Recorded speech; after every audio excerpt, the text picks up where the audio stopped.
हर हर महादेव दोस्तों, आप सुन रहे थे मेरे साथ मैं तेरी हीर भाग 5। 80 घाट की सीढ़ियों पर बैठा मुन्ना घाट के पानी को निहार रहा था। अपने मन की बात वह बहुत कम शेयर किया करता था। उसकी अपनी एक अलग ही दुनिया थी जिसमें उसके सपने थे और खूबसूरत ख्याल। कुछ देर वहां बैठे रहने के बाद वह उठा और सीढ़ियों से ऊपर चला आया। अपनी बाइक स्टार्ट कर वह घर जाने लगा। अभी कुछ ही दूर चला था कि उसकी नज़र सड़क पर खड़ी लड़की पर चली गई। मुन्ना ने घड़ी में वक्त देखा, काफी रात हो चुकी थी। वह बाइक लेकर लड़की के पास आया। देखा ये वही लड़की थी जो मुन्ना से बार में मिली थी और फिर कॉलेज में मुन्ना के ग्रुप के साथ साफ सफाई भी की थी। इतनी रात में यहाँ क्या कर रही हो? मुन्ना ने औपचारिकता से पूछा। सर वो मैं ऑटो का इंतजार कर रही थी, लेकिन ऑटो तो कहीं मिल ही नहीं रहा। लड़की ने कहा। कहाँ रहती हो? मुन्ना ने सवाल किया। जी जगतगंज में, लड़की ने कहा। उस तरफ के लिए तो इस वक्त कोई रिक्शा नहीं मिलेगा, बैठो हम छोड़ देते हैं, मुन्ना ने बिना लड़की की तरफ देखे कहा। लड़की ने सुना तो मन ही मन खुश हो गई। पहले दिन से ही मुन्ना उसे बहुत पसंद था और आज तो वह खुद उसे अपनी बाइक पर बैठने को कह रहा था। लड़की खुशी खुशी आकर मुन्ना के पीछे बैठ गई। मुन्ना ने बाइक आगे बढ़ा दी। लड़की को लगा रास्ते में वह मुन्ना से बात करेगी, उससे जान पहचान बढ़ाएगी, लेकिन ऐसा कुछ नहीं हुआ। मुन्ना खामोशी से बाइक चला रहा था और लड़की भी पीछे बैठी थी। कुछ देर बाद ही बाइक जगतगंज पहुंची। लड़की ने रुकने को कहा तो मुन्ना ने बाइक रोक दी। लड़की नीचे उतरी और मुन्ना के सामने आकर कहा, थैंक यू सो मच। देखो हमें गलत मत समझना, लेकिन इतनी रात में ऐसे अकेले घर से बाहर घूमना सही नहीं है। आपके घर वालों ने आपको जो आज़ादी दी है उसका सही जगह इस्तेमाल करो, कहकर मुन्ना वहां से आगे बढ़ गया और लड़की बस उसे जाते हुए देखती रही। बाइक लेकर मुन्ना जब घर की तरफ जा रहा था तो नजर नुक्कड़ पर खड़ी पुलिस की जीप पर पड़ी, जहां किशोर ने किसी लड़की को बाइक समेत रोक रखा था। मुन्ना को भी उधर से ही निकलना था। उसे देखते ही हवलदार ने उसे नहीं रोका, उल्टा नमस्ते की, लेकिन किशोर तो मुन्ना से खुन्नस खाकर बैठा था, इसलिए अपना पुलिस वाला डंडा उसकी बाइक के आगे करके कहा, इतनी रात में कहां से आ रहे हो? दोस्त के यहाँ से, मुन्ना ने सहजता से कहा। दोस्त के यहाँ से? फिर तो पार्टी भी हुई होगी, मुंह खोलो जरा, किशोर ने मुन्ना के पास आकर कहा। सर ये विधायक जी के लड़के हैं, हवलदार ने धीरे से कहा। तो विधायक के लौंडों के लिए क्या अलग से रूल बनेंगे? चेक करो इसे, किशोर ने थोड़ी तेज आवाज में कहा। लेकिन मुन्ना शांत रहा और सहजता से कहा, हम शराब नहीं पीते, अभी चेक कर लेते हैं, कहते हुए किशोर ने मुन्ना को मीटर में लगी पाइप पर फूंक मारने को कहा। किशोर ने देखा मुन्ना सच बोल रहा था। उसने मीटर साइड में रखा और मुन्ना के थोड़ा करीब आकर कहा, कोई नशा तो करते ही होगे, तुम्हारी ये आंखें जिनमें हर वक्त एक गुस्सा टपकता है, कोई तो वजह होगी। अगर आपका काम हो गया हो तो हम जाएं, मुन्ना ने कहा। हाँ जाओ, किशोर ने कहा और साइड हो गया। मुन्ना ने अपनी बाइक स्टार्ट की और आगे बढ़ गया। किशोर के कहे शब्द उसके कानों में गूंज रहे थे और उन शब्दों से मुन्ना को किशोर की अपने आप पापा के लिए नफरत साफ महसूस हो रही थी। मुन्ना घर पहुंचा, हाथ पर बंधी घड़ी में देखा आज वह फिर लेट हो चुका था। उसने बाइक साइड में लगाई और अंदर चला आया। गनीमत था दरवाजा अनु ने खोला और मुस्कुराते हुए कहा, आ गई तुम? चलो फटाफट मुंह हाथ धो लो, मैं खाना लगा देती हूँ। मुन्ना ने अंदर आते हुए देखा मुरारी नहीं है। उसने राहत की सांस ली और वॉशरूम की तरफ चला गया। मुन्ना हाथ धोकर वापस आया और आकर डाइनिंग के पास पड़ी कुर्सी खिसकाकर उस पर बैठ गया। अनु ने किशन को खाना गर्म करने को कह दिया था। वह खाने के बर्तन को लाकर टेबल पर रख रहा था। कुछ देर बाद अनु आकर बैठ गई और मुरारी भी चला आया। उन्हें देखकर मुन्ना ने कहा, आप दोनों ने अभी तक खाना नहीं खाया? यही तो एक वक्त है जिसमें पूरा वक्त साथ होता है। पहले चाचा चाची के साथ थे तो कभी आई के यहाँ खाना खाते थे, अब तुम दोनों के साथ हैं। अनु, खाना परोसो यार, हमारा मुंह काहे देख रही हो? मुरारी ने कुर्ते की बाजू चढ़ाते हुए कहा। हाँ, 1 मिनट, कहते हुए अनु ने किशन की तरफ देखा और कहा, किशन, इन दोनों को खाना मैं परोस दूंगी, तुम जाकर खाना खा लो। अनु ने कहा। जी भाभी, कहकर किशन वहां से चला गया। किशन के जाने के बाद अनु ने मुरारी और मुन्ना की थाली में खाना परोसा और खुद भी उनके साथ बैठकर खाने लगी। शिवम भैया से मिले आज?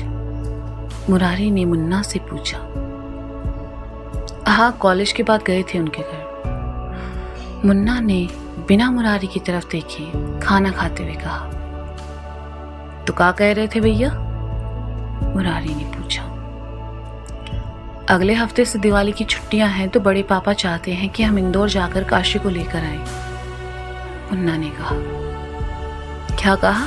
काशी आ रही है? ये तो बहुत खुशी की बात है। मैं कल ही किशन से कहकर उसकी पसंद के सब स्नैक्स और मिठाई बनवाती हूँ। अनु ने खुशी से भरकर कहा। अरे अनु, सब्र रखो यार, अगले हफ्ते आ रही है वो, कल नहीं। और हाँ, तो मुन्ना कैसे जा रहे हो? हम तो कहते हैं गाड़ी ले जाओ, वंश भी साथ जा रहा होगा। मुरारी ने पूछा। हाँ, हम और वंश दोनों ही जा रहे हैं, मुन्ना ने कहा। ठीक है, आने से पहले अपने नाना नानी से मिलते हुए आना, अच्छा लगेगा उन्हें, मुरारी ने खाते हुए कहा। और हम सब कब जाएंगे इंदौर? पिछले साल मम्मी पापा की एनिवर्सरी पर गए थे, तब से बस फोन पर ही बात होती है, अनु ने थोड़ा अपसेट होकर कहा। अरे, जब दिवाली की छुट्टियों के बाद काशी वापस जाएगी तब इस बार उसे छोड़ने हम लोग चलेंगे। तुम कुछ दिन वहीं रुक जाना अपने मम्मी पापा के पास, मुरारी ने कहा। फिर ठीक है, इस बार काशी आएगी तो मैं सारिका दी और जीजाजी से कह दूंगी कि वो मेरे पास ही रहेगी। कल ही किशन से कहकर उसके लिए कमरा साफ करवा देती हूँ। उसकी ज़रूरत की सारी चीज़ें उसके कमरे में होनी चाहिए। पता नहीं हॉस्टल में रहने की क्या सूझी उस लड़की को। जल्दी से उसकी पढ़ाई खत्म हो, बस वो यहाँ आ जाए, अनु ने कहा। मुन्ना और मुरारी ने सुना तो दोनों मुस्कुराने लगे। सब जानते थे कि अनु और काशी में बहुत बनती है। अनु मुरारी से काशी के बारे में बात कर रही थी और मुन्ना चुपचाप अपना खाना खा रहा था। आज शाम 80 घाट की सीढ़ियों पर बैठकर क्या कर रहे थे तुम? मुरारी ने एकदम से कहा तो मुन्ना खाते खाते रुक गया और फिर धीरे से कहा, वो बस ऐसे ही टहलने निकले थे तो उस तरफ चले गए। देखो बेटा, ऐसा है कि हम जिस पोजीशन पर है ना, उसमें कब कौन तुम्हारा दुश्मन बन जाए कुछ तो कहा नहीं जा सकता। ऐसे वक्त बेवक्त बाहर घूमना ठीक नहीं है, थोड़ा ख्याल रखो, मुरारी ने मुन्ना को समझाते हुए कहा। जी, ध्यान रखेंगे। उसने अपना खाना खत्म किया और उठकर वॉश बेसिन की ओर चला आया। हाथ धोते हुए मुन्ना मन ही मन कहने लगा, पापा की विधायकी के चक्कर में हम कभी अपने मन के कर ही नहीं पाते। पापा और इनके नियम, अब क्या घाट पर भी ना जाएं? वंश के बाद महादेव ही तो हैं जिनसे हम अपने दिल की बात कह सकते हैं। मुन्ना हाथ धोकर अपने कमरे में चला आया। जितना शानदार मुरारी का घर था उतने ही शानदार इस घर के कमरे थे। 8 कमरों के इस घर में रहने वाले सिर्फ 4 लोग। मुरारी, अनु, मुन्ना और उनका नौकर किशन, जिसे मुरारी ने किचन से लगकर बना कमरा दे रखा था। नीचे एक कमरा मुरारी और अनु का था, एक कमरा चाचा चाची के लिए रखा था कि जब भी वे लोग आए तो अपने कमरे में रुके। एक कमरा मुरारी का अलग था जहां बैठकर वह मिलने वाले लोगों के लिए मीटिंग रखता था। एक गेस्ट रूम था और एक स्टोर रूम। बाकी 2 कमरे ऊपर थे, जिनमें से एक मुन्ना का था और दूसरा कमरा भी आने जाने वाले मेहमानों के लिए। मुरारी ने अपने चाचा वाले पुराने घर को हटवाकर जमीन के बीचों बीच घर बनवाया था और बाकी एरिया को गार्डनिंग में बदल दिया था, जो कि देखने में काफ़ी खूबसूरत लगता है। मुन्ना ऊपर अपने कमरे में आया। इस पूरे घर में अगर सबसे खूबसूरत कुछ था तो वह था मुन्ना का कमरा। कमरे में बिल्कुल बिस्तर से लगकर एक बड़ी सी खिड़की, जहां खड़े होकर सामने बहती नदी को देखा जा सकता था। बिस्तर के एक तरफ दीवार पर कबर्ड्स बने हैं जिनमें मुन्ना के कपड़े और उसकी ज़रूरतों का सामान था। बिस्तर के दूसरी तरफ कोने में एक टेबल था जहां पर मुन्ना का लैपटॉप और दूसरी चीज़ें बहुत ही सलीके से रखी हुई थी। टेबल से लगकर जो दीवार थी उस पर अंग्रेजी के बड़े बड़े अक्षरों में लिखा था लीडर, जो कि देखने में काफ़ी अच्छा भी लग रहा था। उसी टेबल से लगकर एक बुक रैंक था जिसमें ढेर सारी किताबें रखी हुई थी और उससे कुछ आगे एक खिड़की और उसी खिड़की में बैठने की जगह भी थी, जो कि टेबल जैसे दीवार में ही फिट करके बनाई हुई थी। यहाँ से घर का मेन गेट साफ दिखता था। दोनों खिड़कियों पर हल्के हरे और गहरे रंग के डबल पर्दे लगे हुए थे। कमरे का रंग भी हल्का हरा था।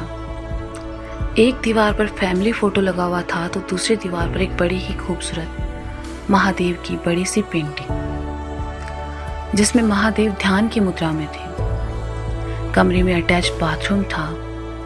मुन्ना ने कबर्ड से कपड़े लिए और बदलकर वापस अपने कमरे में चला आया। उसने टेबल के पास पड़ी अपनी कुर्सी खिसकाई और आकर उस पर बैठ गया। सामने पड़े लैपटॉप को ऑन किया और उस पर अपना काम करने लगा। इस डिजिटल जमाने में भी मुन्ना सोशल मीडिया का इस्तेमाल बहुत कम करता था। अगर उसे किसी को मैसेज करना होता तो वह टेक्स्ट मैसेज करता या फिर मेल। मुन्ना का मानना था कि ये सोशल मीडिया सिर्फ यूथ को बर्बाद करने के लिए बना है, जो कि किसी हद तक सच भी था। कुछ दिन यूं ही निकल गए और कॉलेज की छुट्टियां शुरू हो गई।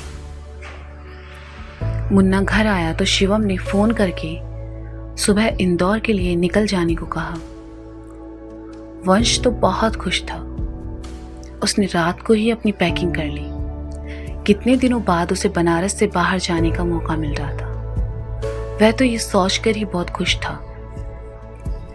खुशी के मारे सारी रात वह सो नहीं पाया। मुन्ना सुबह जल्दी उठ गया, जैसा कि शिवम ने कहा था। अपना हुलिया सुधारने के लिए मुन्ना ने अपना दिल कड़ा किया और खुद से कहा, कोई बात नहीं मान, दाढ़ी तो है, फिर आ जाएगी, लेकिन बड़े पापा की बात नहीं टालनी। मुन्ना ने ट्रिमर उठाया और अपनी दाढ़ी हटा ली। बस हल्की हल्की दाढ़ी मूछे रखी। बाल उसके थोड़े लंबे थे लेकिन उन्हें वैसा ही रहने दिया। मुन्ना नहाने चला गया। नहाकर वापस आया। जब शीशे में खुद को देखा तो शर्म आ रही थी। पहली बार उसने अपनी दाढ़ी हटाई थी। शीशे के सामने खड़ा मुन्ना खुद से ही नजरें मिलाने में शर्मा रहा था। दाढ़ी में जो मुन्ना 27-28 का लगता था, दाढ़ी हटाने के बाद अब वही 22-20 साल का खूबसूरत नौजवान लग रहा था। उसके बाल सीधे और मुलायम थे। उसने बालों में हाथ घुमाया, कबर्ड से कपड़े निकाले और पहनकर एक बार शीशे के सामने फिरा खड़ा हो। Black shirt, light cream colour की फॉर्मल पैंट, शर्ट को पैंट में दबा रखा था, साथ ही बेल्ट लगाया था। इन कपड़ों में मुन्ना बिल्कुल सीधा साधा लग रहा था। तैयार होकर वह बैग उठाए नीचे आया। उसे देखते ही अनु का मुंह खुला का खुला रह गया। उसे चक्कर आने लगे। उसने डाइनिंग के पास पड़ी कुर्सी खिसकाई और सर पकड़कर बैठ गई। मुन्ना ने देखा तो जल्दी से उसके पास आया और कहा। अनु ने मुन्ना के गाल और सर को छूकर देखा और कहा, तुम्हारी तबीयत तो ठीक है ना बेटा? तुम तो कुछ ज्यादा ही चेंज हो गए हो। क्या माँ, आप भी? बड़े पापा ने कहा कि काशी को लेने जाना है तो ढंग से जाना, इसलिए हमने। मुन्ना कहते कहते रुक गया तो अनु खुशी से उठी और कहा, अरे जिंदगी में पहली बार बहुत सही काम किया है तुमने बेटा। कितने प्यारे लग रहे हो, हाय नजर ना लगे मेरे बेटे को। मुन्ना तैयार? कहते हुए मुरारी की नजर जैसे ही मुन्ना पर पड़ी वह हैरान रह गया और कहा, कुछ ज्यादा ही तैयार दिख रहे हो। अपने लिए लड़की देखने जा रहे हो? मुरारी ने कहा। कैसी बात कर रहे हैं आप? इसीलिए हम दाढ़ी नहीं हटा रहे थे। मुन्ना ने थोड़ा चिढ़ते हुए कहा, अबे कतई जहर लग रहे हो।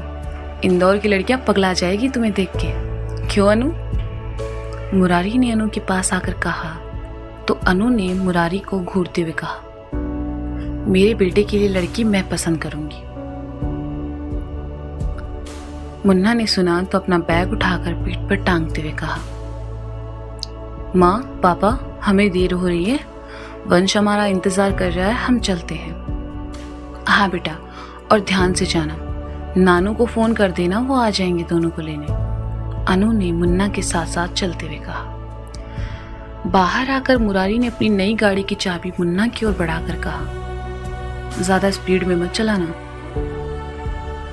मुन्ना की नजर जैसे ही गाड़ी पर पड़ी उसका मन बुझ गया। गाड़ी के आगे बोनेट पर लगी प्लेट पर बड़े बड़े शब्दों में लिखा था, चाचा विधायक है हमारे। तो दोस्तों ये था मैं तेरी हीर भाग 5। इसका अगला भाग आप जल्द ही सुनेंगे मेरे साथ। तब तक के लिए शुक्रिया, बाय बाय।